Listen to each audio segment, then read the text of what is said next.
ভোটের দিনক্ষণ এখনও ঘোষণা হয়নি। তার আগেই সোশ্যাল মিডিয়ায় বিভিন্ন বিধানসভায় কে প্রার্থী হবেন তা নিয়ে জোর জল্পনা ও প্রচার শুরু হয়েছে। এই প্রবণতা নিয়ে কড়া বার্তা দিলেন এগরা বিধানসভার বিধায়ক তথা কাঁথি সাংগঠনিক তৃণমূলের চেয়ারম্যান তরুণ কুমার মাইতি।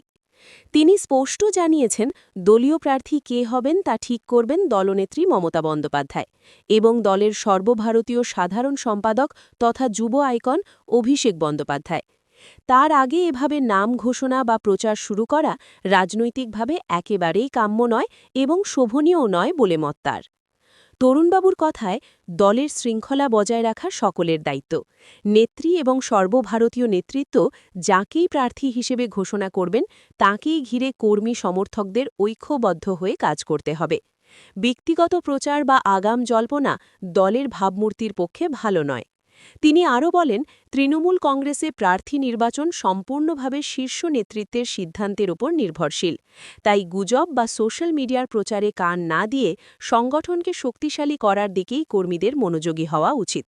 রাজনৈতিক মহলে তরুণ কুমার মাইতির এই মন্তব্য ঘিরে শুরু হয়েছে নতুন জল্পনা। না, নিশ্চিতভাবে ভালো চোখে দেখছি না। তার কারণ মমতা বন্দ্যোপাধ্যায় যাকে ক্যান্ডিডেট করবেন তিনি বিধানসভার ক্যান্ডিডেট হবেন। তো যিনি ক্যান্ডিডেট হবেন আমরা সকলে মিলে তাকে জেতানোর জন্যে একদম জান বাজি রেখে আমরা কাজ করব। আমাদের সময়, আমাদের যত ক্ষমতা আছে দিয়ে আমার দলকে জেতানোর চেষ্টা করব। যারা দলের ঊর্ধ্বে নিজেদেরকে ভাবেন, যারা মমতা বন্দ্যোপাধ্যায় অভিষেক বন্দ্যোপাধ্যায়ের ওপরে নেতৃত্ব বলে নিজেদেরকে ভাবেন, তারা নিজেদের নাম ছড়িয়ে দেওয়ার চেষ্টা করছেন। এটা তাদের রুচি, তাদের রাজনৈতিক পলিসি। এতে আমি বিশ্বাস করি না। এক্ষুনি বললাম, আমি বিশ্বাস করি না। মমতা বন্দ্যোপাধ্যায় যাকে ক্যান্ডিডেট করবেন তিনিই ক্যান্ডিডেট হবেন এবং তিনিই এগরা বিধানসভা থেকে ম্যাক্সিমাম ভোটে